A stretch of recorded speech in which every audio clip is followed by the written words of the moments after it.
Did you know smoking can kill you? Yes, I did know that smoking can kill you. Did you know that too much bacon can kill you? Well, there is that too. But did you know if you smoke bacon, it will cure it? That was terrible. Terrible. Hungry Squared, bringing you the best food talk anywhere. Welcome to the Hungry Squared podcast where the brain and belly meet. I'm Sharon from the Wasatch Cooking Guide. And I'm Winter from the Chef vs. Baker. This week, we're talking about toy kitchens.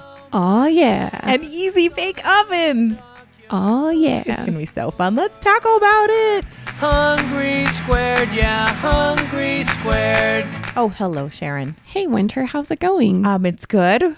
We haven't seen each other for a minute. I know. Yet again. We were busy. It's been busy It's lately. been busy. But we're going to get back into the groove of things eventually. It's conference season, you guys. It's going to be we've got one coming up, and then I think we're done for a while, which will be good. Yeah. It'll be good. So, but you've been good? Yes. Great. Great.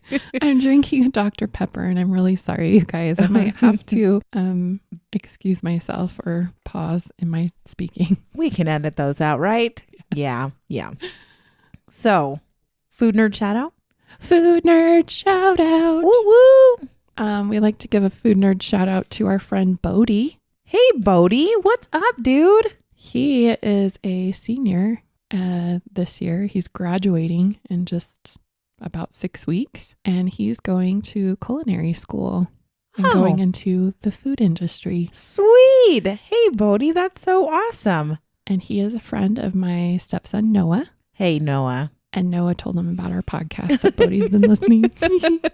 Hey, Bodie. We're kind of cool, maybe? Question mark? Bodie's way cool. Okay, so, we're totally cool then. Yeah, if he listens to us, then that makes us cool. Yes. Well, hey, Bodie, that's such a cool area to go into. My husband, Sharon's husband, they both went to culinary school, and it's a cool, up and coming, fun area, I think. Yeah. It's very creative. Mm-hmm. And there's lots of options. Yeah. Well, cool. If anybody else wants to send us an email or, find us on Instagram or the Facebook, holler at us. We love reading your food nerd shout outs. Okay, let's dig into the kitchen drawer. Yay. Sharon, it's your turn, I think. It is. Okay. So we were just talking before we started recording about things that we've been binge watching. Yes. I have been binge watching Murder, She Wrote, okay? My coworker's going to make fun of me because I was making fun of her for something else. And so she's making fun of me for Murder, She Wrote. So we've been binge watching Queer Eye on Netflix. Oh, okay. Uh-huh. And one of our favorite people on there is Anthony. And he is, so remember on Bravo, Queer Eye for the straight guy, there was Ted Allen, who was their food person. Yeah. He now hosts Chopped. Right. On the Food Network. So Anthony is the food expert on the reboot of Queer Eye on Netflix. And he actually has been a personal chef to Ted Allen. And he's a restaurateur. I think he owns a restaurant in New York City. He's very successful and he's very knowledgeable. So he goes through people's kitchens and it's quite funny. He will smell and taste anything, no matter how suspicious it looks. No. It's so gross, but it's super entertaining. But I can make several comments as we're watching because he's like, oh, this guy's good because, and then he goes on about a recipe that he's teaching to whoever they're doing the makeover to and stuff like that. And it's really cool, some of these tips that he's giving people. But they go through their kitchens and then they kind of set up a new kitchen space for them. I super love that. Yeah. And so they'll set up a new bedroom for the person that they're giving a makeover to. Cause your home space is also part of and a reflection of who you are. Right. And so they want that person to be comfortable at home. And so most often they'll redo a bedroom, a living area, and their kitchen and dining areas. Sometimes a bathroom, different things like that. So I just wanted to say that in watching this, I've learned the importance of, certain tools for how you cook and things like that. And one of the most important, it's in the top 20 of our important things in our kitchen. Yeah. Are our aprons. In your kitchen In specifically? mine specifically. Okay. Are aprons. Okay. Ike's a really messy cook. Okay. But I think that's kind of like I'm cleaner, I guess, but because I like to clean up as I go, Right. and stuff. He cleans at the end, which is whatever. Everybody has their own process, but we find that like linens and things like that are really important to us as we're cleaning and cooking and stuff, Right. because it can kind of get all over. Ike uses our smoker quite a bit. Mm-hmm. Needs like pockets, to hold For like thermometers the thermometer and pens and Mhm. whatever. Okay. different implements. So his apron that he's been loving lately is a Headley and Bennett. Okay. They're kind of pricier on the apron spectrum. Mm-hmm.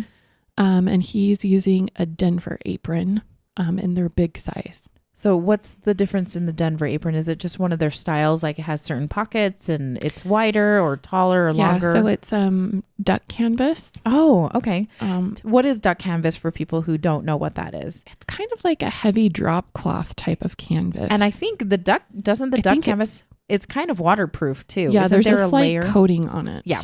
It doesn't feel weird. It doesn't when feel you're- waxy or anything No, like it's that. not waxed canvas at all.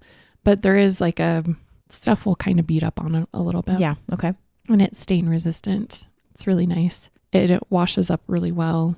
So he uses the big size because he's kind of a bigger guy. Mm-hmm. And it is plenty big for him. It almost looks too big on him sometimes. Yeah. But you can tie it around your waist and back in the front.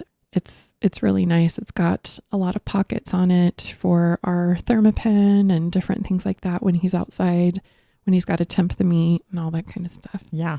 It's really useful and I highly recommend it. Sweet. I've worn it a couple times. It's too big for me, but I really like it. Because it's just really sturdy and Yeah. it's got all the pockets. So I think I'm going to get another Headley and Bennett apron, maybe. That's my Nice. size. Sweet. So in Queer Eye, were they talking really specifically about like what tools are really important to you? And you guys identified when you were watching it together that Yeah. the apron was something that It is one of ours. Yeah. And it's just kind of the way that your lifestyle, like your day-to-day lifestyle is. Like busy people are using more instant pots or slow cookers, things like that they can have meals ready pretty quickly with minimal effort. Yeah, hands-on Yeah. effort. People that are in like smaller apartments and things like that have like a little bit, their tools and things like that are more scaled down. They're using like multitaskers Right. instead of unitaskers. Mhm. That we've talked about this before. Right. It's how you cook. You got to Mhm. figure out how you cook and then you design your kitchen that way. So Okay. that's my plug. And you really love these? Headley and Bennett Denver apron. Love it. Awesome. What star rating would you give it? 5. Awesome. Hands down. There was like no Hands down, hesitation, friend. 5. It cleans up well. It looks good. And their sizing is great. Since Ike's a bigger guy, he has a hard time with like a standard size apron. Right. Sometimes it just doesn't cover where it should cover. Right. So he's comfy in it. It's sturdy and it holds up to what he's doing. So it's great. We don't use aprons. I know. It just depends on what you're What you doing. do. I mean, Or how you wipe your hands and things Yeah. like that when you're cooking Yeah. and what you reach for. And right. Yeah, we have many aprons in our closet, but we don't ever really use them throw them out. unless Lucy needs one because she's a hot mess most of the time. So it's pretty entertaining. And now for the main course. Okay, let's get down to our main topic at hand, and that is toy kitchens. Toy kitchens. How did we come upon this idea? So I came upon this idea. Do you guys know that website Atlas Obscura? No, I don't know that. Okay. It's got a whole bunch of fun things I in will there. I will put a link in the show notes. You people go find it. It's got like unique places, like where you live, like unique places to go Oh. visit where you live. Okay. It's got quirky history facts and things like that. Is our jam. Mm-hmm. So they also have a newsletter called Gastro Obscura. That's that our jam too, apparently. That's my jam. I think I need to sign up for that. Yeah, it totally is. So and I saw this, I saw this particular article, and then it was like, sign up for this newsletter where you'll get all of these other articles that are quirky and weird. And I was like, done doing it. Yes. About food and tools and things like that. Okay. So my first one had like a history of curry, like curry powders and things like that. Nice. There's the Arkansas black apple, smoking sausages in a Volkswagen. Because different that's weird things. Do. Yeah, different weird things. So the title of this article is Before the Easy Bake Oven, Toy Stoves Were Beautiful and Deadly. So how can you not just jump right in and start devouring that? Yes. Yeah. Yes. I love a good clickbait title. But I mean, this had some real substance. And then I was like, oh my gosh. So I've got a little bit of family history with these toy stoves too. You do? Yeah. So in Little Men, I've watched Little Women, like all of the different iterations, like the TV movies and theater movies for Little Women. I've read part of it when I was a kid, and then I kind of put it down. But there's a sequel to Little Women called Little Men. Okay. That Louisa May Alcott wrote. And there is a scene where Jo gives her niece Daisy a real iron stove capable of cooking for, quote, a large family of very hungry dolls. Oh. And there was a real fire burned in it. Real steam came out of the nose of the little tea kettle, and the lid of the little boiler actually danced a jig. The water inside bubbled so hard. No way. Yeah. So online, there's all these online forums that you belong to and stuff like that, support groups or, moms that do this or, whatever it is. So I belong to a couple of different cast iron groups, collectors, sellers, that kind of thing. And one of the hot commodities to collect are these old timey toy kitchens that are made out of cast iron. Really? Yeah, that's super popular to collect. People like to restore them. They joke around that they might use them, but they probably won't because there's a little bit of danger involved in them. Okay, when you're talking about these cast iron kitchens, like how big are we talking? Because like I'm thinking, because we're talking toy kitchens, Sharon, so I'm expecting them not to be that big. But the fact that they will, like, you can put a little fire in there and you can put a little tea kettle. Like if you're talking little kid teapot thing, then is it like a foot tall or foot wide or something like that? Like 6 inches type of a thing. So kind of smaller. In the 19th century, there was wood and coal cook stoves as opposed to cooking in an open hearth. Okay. Right? Yep. Mm-hmm. And so those started to spread across the U.S. And then toy stoves followed after that. And many of them were an exact replica of these wood and coal stoves. So they were just miniature in size. And let's be honest, when something's miniature, it's cute. It's super cute. And, you're talking about 19th century here, so the 1800s, and gender roles were very traditional. Yes. Right? And so these full-size stoves that were starting to become popular were only miniaturized, but still the same thing. So they actually worked, right? But people were giving them to their young children, to their daughters, so they could get them used to domestic life. So they could start to enjoy their responsibilities and get to know them a little bit better. Okay. So some of them were expensive, but some were also cheap. Mm-hmm. So there was cast iron ones. There was stuff that came with expensive nickel plating or tin. Ooh. There's some that looked like they've got like oven drawers, like how they used to have like a bread drawer. Right. They came also with smaller cooking tools like tea kettles, skillets, pots, like little mini cauldrons and stuff like that. So you could boil water and different things like that.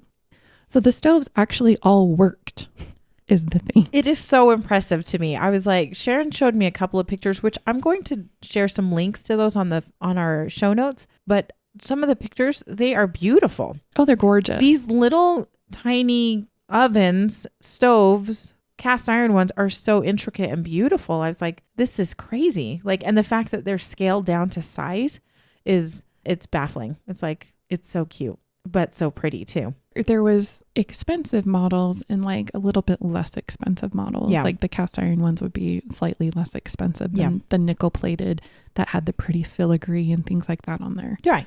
You know, like today, how when you give your kids gifts, you want to maybe give them an experience versus just a piece of junk, a thing.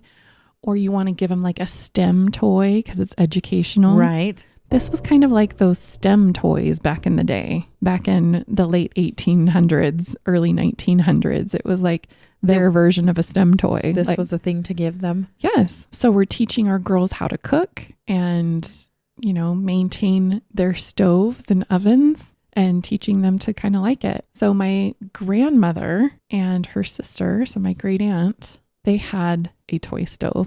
So they were born in the 20s. Like mid 20s. Okay. Mid to late 20s. And their mother, so my great grandma, gave them her toy stove.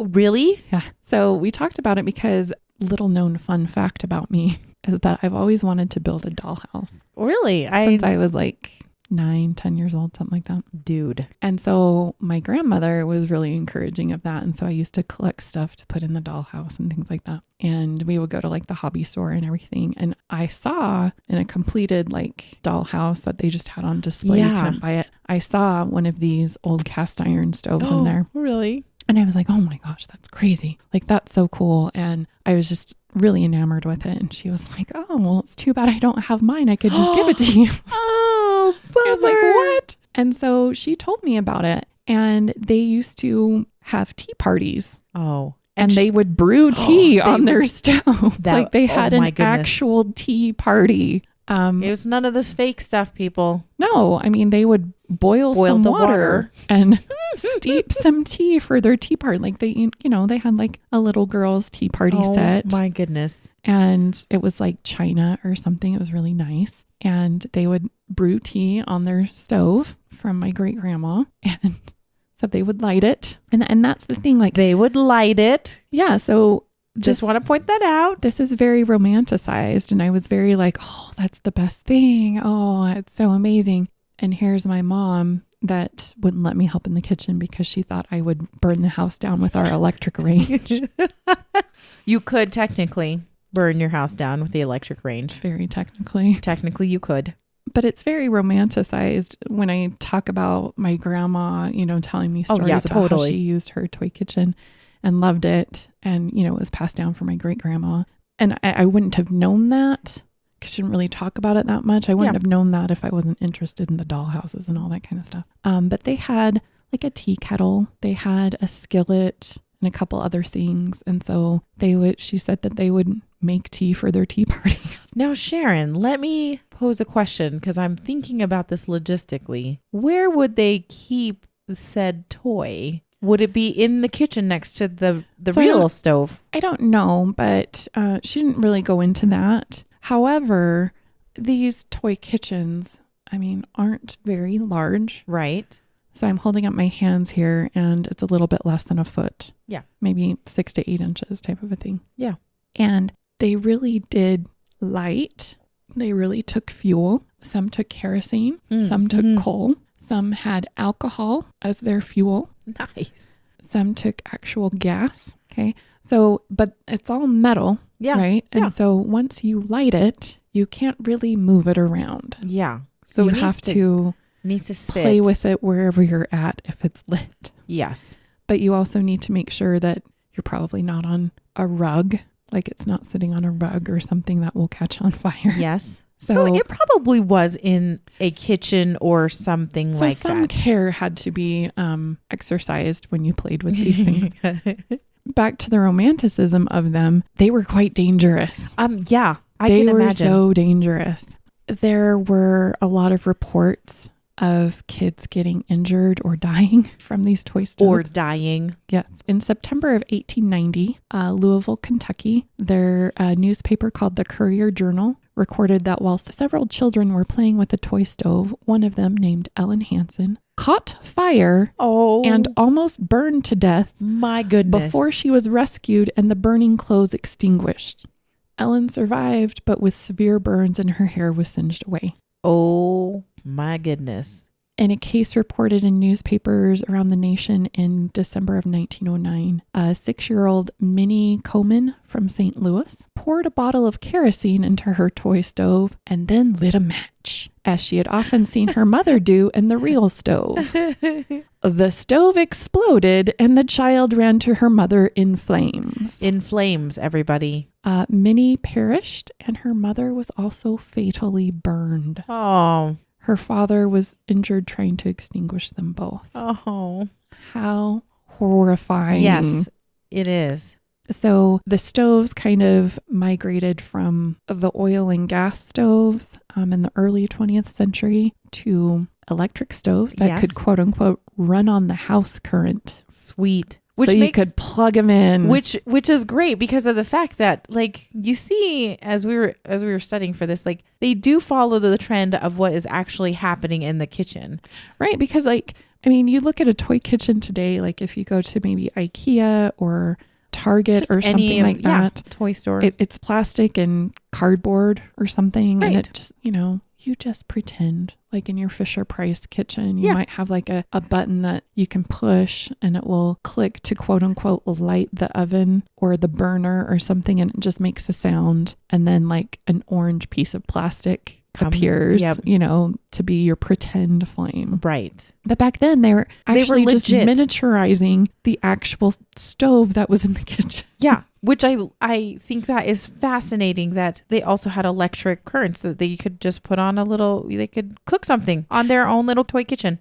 So eventually the stoves plugged in to the wall. Yes. And still back then, so in the 30s, late 20s, early 30s, those ones would run quote unquote on the house current. That's how they advertised them. And so they had a small plug, but it was just a 2-pronged plug. Okay. They didn't have a ground like we do today with a 3-pronged plug. So they were still dangerous. And it was like a cloth cord. Oh, yeah. Mm-hmm. It wasn't like coated rubber or plastic or anything like that. Or vinyl, I guess. It's probably not plastic. It was a cloth covered cord for these active wires. Yeah.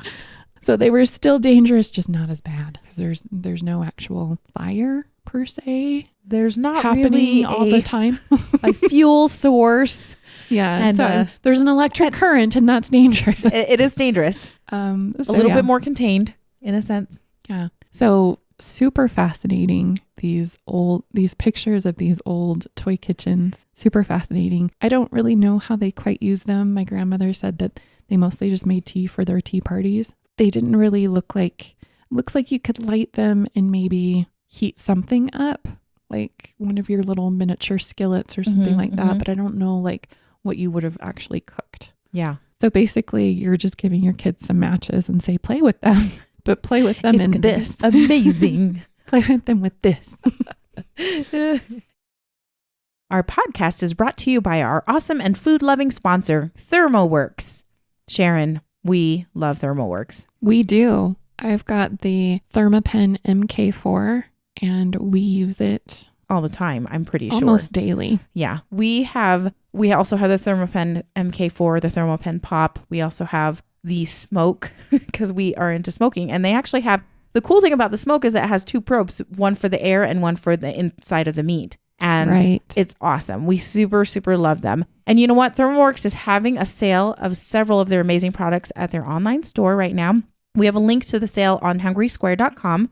And if you use our link, that financially helps our show with no extra cost to you. So thanks to you, our listeners, and thanks to ThermoWorks.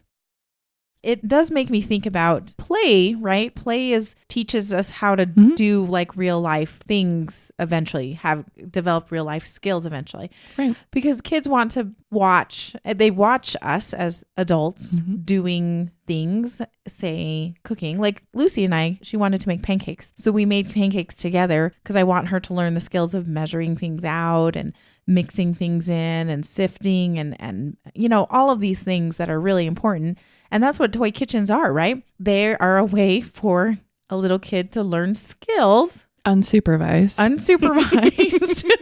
And it just is, it's just interesting, the whole toy business, right? Because it's just to help you develop skills. And I think of these kids that were burned to death or got caught on fire. Just horrible. But if you think about all the toys that are out there today, there are kids that die all the time from chokings on something and just terrible things that happen because they ate a magnet. Yeah, or something terrible. And I guess, yeah, it's no excuse, but I'm just like, it happens all the time. Like playing as a kid is dangerous because you're still learning stuff, that you're learning skills. Yeah, I once jumped off of a trampoline and I broke my arm because the ground doesn't bounce. Yeah, nope, it does not, Sharon. But you learned that, right? I learned that in the second or third grade.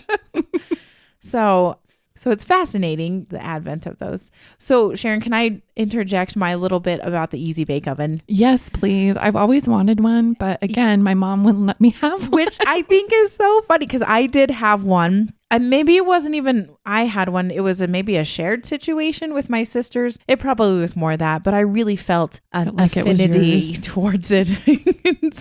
So you guys are going to talk about the Easy Bake Oven. Who had one? I'm curious. If you had one, let us know, because I think a lot of people my age, our age, 70s, 80s, and maybe 90s kids. Yeah, super had those Easy Bake Ovens. They were huge. So it's over 50 years old. In 1963, there was a toy company and their name is Kenner. And this company is actually quite famous for doing a lot of things anyway. They came up with the Star Wars figurines. I mean, that's huge. Like, you don't even know how many figurines they sold. And if you happen to have some of those in boxes that are not yet opened, you have a lot of money in your hands in the form of a toy. You do. But if you do have an unopened Kenner box, I feel really bad for you. I know. Why wouldn't you play with that? Because we played with ours. I know we did too. They basically kind of went the next step with, instead of an electric range top type of a thing, they created something called the Easy Bake Oven. The inspiration for this particular toy came from Ronald House, and he was actually looking around at the street vendors in New York City and how fun that is to see them cooking it on the street and everything. And he's like, you know what? I bet kids would be interested in making their own food, having their own workstation like these folks do in New York City. And you know what? He created this toy. And this toy originally, back in 1963, ran off of two 100-watt incandescent light bulbs. That was the source of heat. Nice. Light bulbs, people. Like, they do heat up. They heat up. They can heat up. But I just didn't really realize how they got hot. And then also, like, we were making quote unquote food with light bulbs. Yeah. It's genius. It was amazing. So that was back in the day, the 100-watt incandescent light bulbs. And you know what? Because of the fact that kids love, like I said, they love to create. They love to play doing the things that they see their parents doing. It was a hit, like a huge, huge hit. They sold 500,000 of these units in the first year alone. Dang. That is a viral toy. Everybody. Yeah, back in the 60s, that was a big deal. It is crazy town. And up until now, though, they've had 11 different models. The original model is this really pretty teal. Have you seen it? Have you seen a picture of it? It's really this. They called it the safety bake, I want to say. They wanted to call it originally the safety bake. And I think because of the fact your kid wouldn't catch on fire or burn the house down. I think that was actually the appeal of that original name, but then it got changed to the Easy Bake Oven. It's such a cool story. So this gentleman, the guy that oversaw the entire idea, his name was James O. Kuhn, and he was called Jeep. They called him Jeep. That was his. And they called him Mr. Easy Bake Oven. He was the engineer that developed the toy. So Ronald Howe was the one that was like, I think we should do something like some sort of oven thing. And it was Jeep. I'm going to call him Jeep because I kind of like that name. He saw this through. And so you see it evolve throughout time as like people had different versions. There were different versions of the Easy Bake Oven that you could do different things. I don't know if you've ever seen some of these other ones because I had not ever seen them. There was a corn popper version. There was a bubblegum recipe version and a potato chip maker. Could you make your own bubblegum? Yeah, which is a little scary. Oh. Doesn't that seem a little fishy to you? That seems fishy to me. That's odd. Right? I don't know. Now, the thing I think that really put it over really put it on my radar was when Betty Crocker got involved. Oh, yeah. Right? Because then you could start baking like little cakes and stuff. Like, didn't she make mixes? Like, Yep. you got a couple of food mixes when you bought it. You got a couple of food mixes when you bought it, I think back in the day, but when Betty Crocker, because the nice thing about Betty Crocker is that I'm referring to her as a she, the company created cake mixes that were very easy to make for regular cakes, right? Right. All you did was add water and an egg or something. Yeah, or something. Very basic, super easy. They even made it so General Mills acquires the Kenner products and begins selling the Easy Bake Ovens with Betty Crocker mixes that are even more simple, I think, than the regular Betty Crocker cake mixes. You just have to add water to these cake mixes. And that's really simple for little kids. They want to put the thing in, they want to add their water, they want to mix it up, put it into the pan and stick it in their oven and pull it out a little while later. I just think that is genius. Like, what a smart idea. And so because of that, in 1973, they actually rebranded it to the Betty Crocker Easy Bake Oven, which makes sense because you might as well milk that. Sure, yeah. Is Betty Crocker approved? It must be a good idea. Exactly. So it's changed, like I said, all throughout time. In 1993, the Easy Bake Oven got another makeover. It's the Easy Bake Oven and Snack Center, and they put it in pink. Snack Center. Yeah, because you could make cookies and other sundry items. Brownies. Mm-hmm. Brownies. Mm-hmm. I want an Easy Bake Oven and Snack Center. You know what, right? So actually, Michelle Obama said that her favorite Christmas present was an Easy Bake Oven. Just wanted to let you know. I'll bet it was. Yeah. I never got one. Hintity hint. For anybody who's listening and wanting to get Sharon a something, these ovens, right, were very girl-centric. If you think about it, because it followed the lines of gender roles at the time, like you mentioned before. It's kind of prepping the girls for a life of domesticity. Yes. Every girl's dream. Every girl's dream. It was just kind of an interesting, as time has gone on, they are realizing that, things are changing a little bit and boys can cook too. What?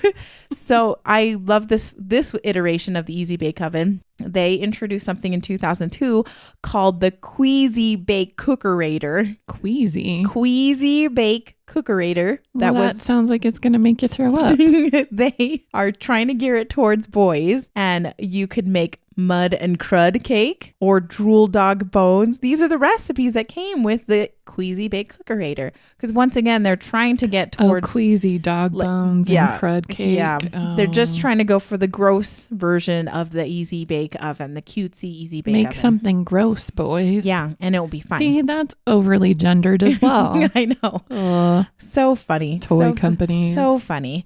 And then in the early 2000s, the 100-watt bulb is officially banned in the United States. Mm-hmm. So that changes also how they are making it, because light bulbs were still fairly common in those units. And you could, I believe you could buy replacement bulbs too for your Easy Bake Oven. I think they were only 40 watt. Was it 100 It's watt 100 watt bulb? Yeah. So Hasbro was now forced to change it into a real baking element, something that has the coil element. And those can get rather hot too, Sharon. Those can get rather hot. Blowing it up again. Yep. So 375 can reach a temperature of 375. That is a hot temperature, people. Just want to point that out. Because it's still plastic. Yes. Oh my gosh. Yeah. In 2006, the Easy Bake Oven is inducted into the Toy Hall of Fame. It's a big deal, people. Because it hasn't lit anybody on fire in its history. Now, I do want to say something about dangers of even our Easy Bake Oven. We should expect this, right? Mm-hmm. But there was a voluntary recall in 2007 because there was a new design. They did kind of this front load design, but the problem is kids were getting their hands stuck in the door, and that's with the oven on. Yeah, with your 375 oven on. So burns, right? Oh that's what we're talking, burns. Ooh. And so there was 1 million of those ovens that were recalled. It's like I said, it's gone through 11 different iterations of the Easy Bake Oven, but it's one of the all-time greatest selling toys just because it's once again, it's a toy that teaches you certain skills, right, that are very useful and I loved my Easy Bake Oven. I thought I was so cool. I could make a cake in I little couldn't miniature. make a cake. Yeah. Isn't that a little disappointing? I'm still disappointed. Once again, people, if you would like to make Sharon very happy, you can get this done. It's pretty easy. But you know what? One thing that I really enjoyed is that, because it's a huge part of my childhood and the toys that I played with, but it affected a lot of people. It's kind of a pop culture reference. There's so many, For sure. so many people reference. It's in Friends. It's in Seinfeld. It's in How I Met Your Mother. I mean, like, it's everywhere because so many of us played with the Easy Bake Oven. And like Bobby Flay, he attributes his love of cooking to having an Easy Bake Oven when he was a kid. That's awesome. I know, right? Isn't that fun to think about? Like, yeah. My brother got my niece an Easy Bake Oven because he wanted her to make him treats. And there you go. Like, that's you. Yeah, it is what it is, right? Really enjoyed looking into this Easy Bake Oven. It was really pretty funny and so interesting how it's evolved. Now, you don't see as many, obviously, I think the Easy Bake Oven's really the only one that kind of cooks. Right. Nowadays, I think a lot of the toy kitchens, like we mentioned, like you can buy at IKEA or at Those Target. Fisher Price kitchens or whatever. Yeah. They're very basic. They have nothing like that because of, I think, the danger factor. Right. Because you need a lot of supervision. Even if your kid's using an Easy Bake Oven, you should still supervise them. Yes. I would say until maybe they're a little bit older. But yeah, if you're just going to leave your kid to their own devices, you're probably better off with like some paper and plastic type of, Basic, Yeah, non-heat, non-fueled / electric something or another. Don't give them coal. Yeah. At some point in time, we're going to probably have another somebody on here, but I like the idea of teaching your kids to cook because that should be supervised because then eventually they'll get good enough that you may not have to watch them all the time. Yeah, for sure. But toy kitchens, they are a stepping stone, right? Right. A dangerous stepping stone at times. Yeah, we take our kids camping and, every Do you make summer. them cook? We make them help out sometimes. We make them light the fire though. Good. So we do give our kids matches, but we, supervise them as they use them. I think we should as adults is to help our kids learn these skills. But we so cook they over the don't- fire a lot and we have camp stoves and stuff like that we cook with and help them. Okay, well, anything else on toy kitchens? No, just supervise your kids. like you were Supervise, saying. supervise your kids. But teach them. Don't enable them. Teach them. Teach them well. Introducing interesting ingredients. Yay!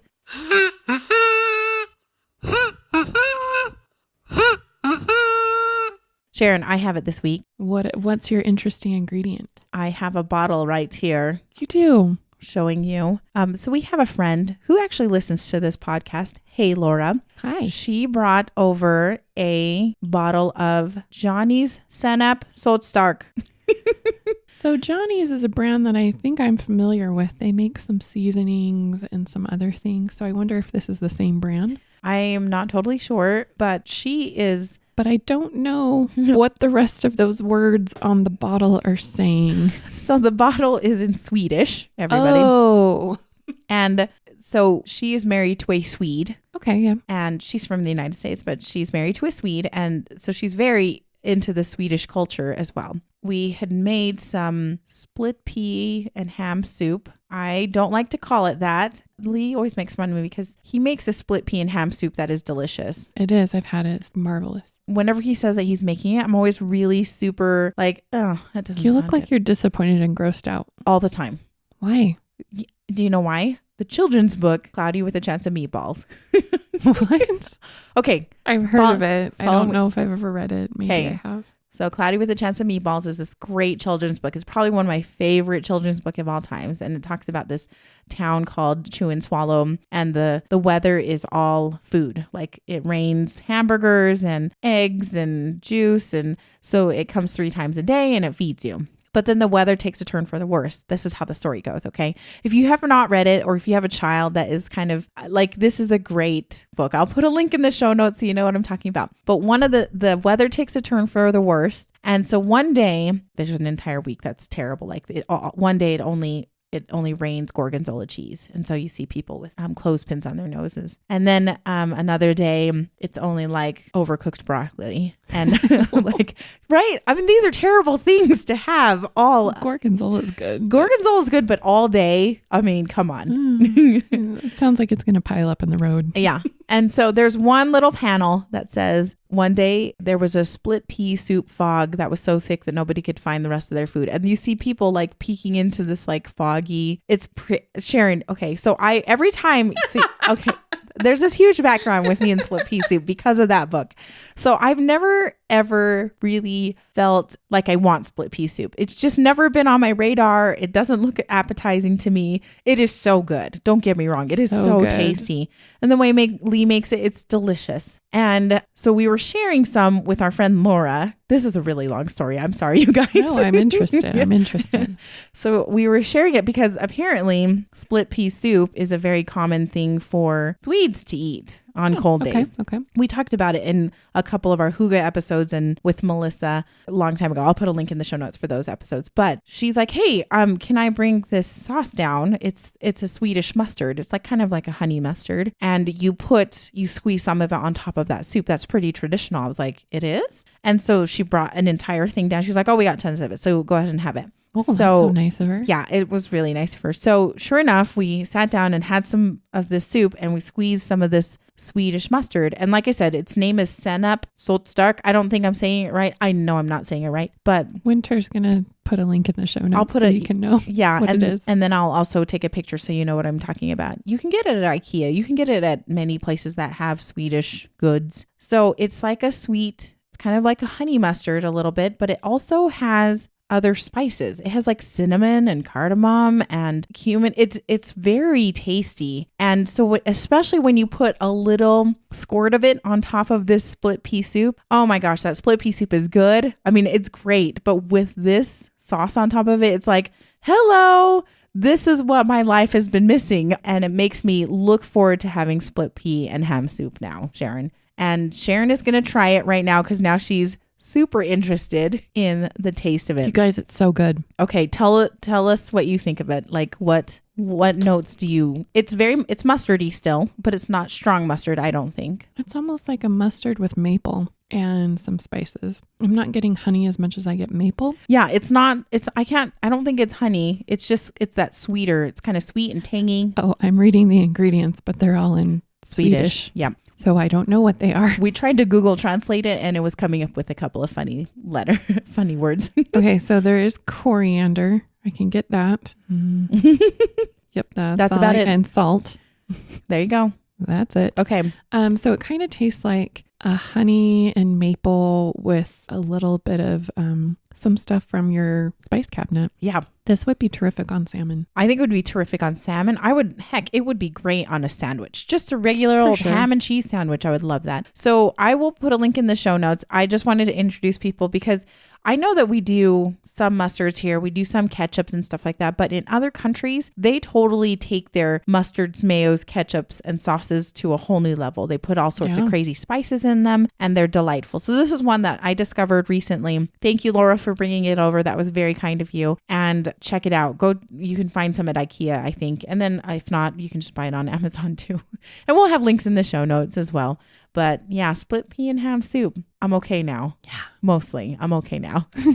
Thanks for joining us today for our show. You can find us at hungrysquare.com on Apple Podcasts, Stitcher, Google Play, and Spotify. Hey, you guys, I know that you're subscribed to our podcast, but have you left us a rating and review on Apple Podcasts or on Stitcher? If you haven't, we would love that. It does help other people find us in the podcasting landscape. Anyway, join us in a couple of weeks for our next episode of Food Nerdery. Okay, love you. Bye. Bye. Hungry squared, yeah, hungry squared.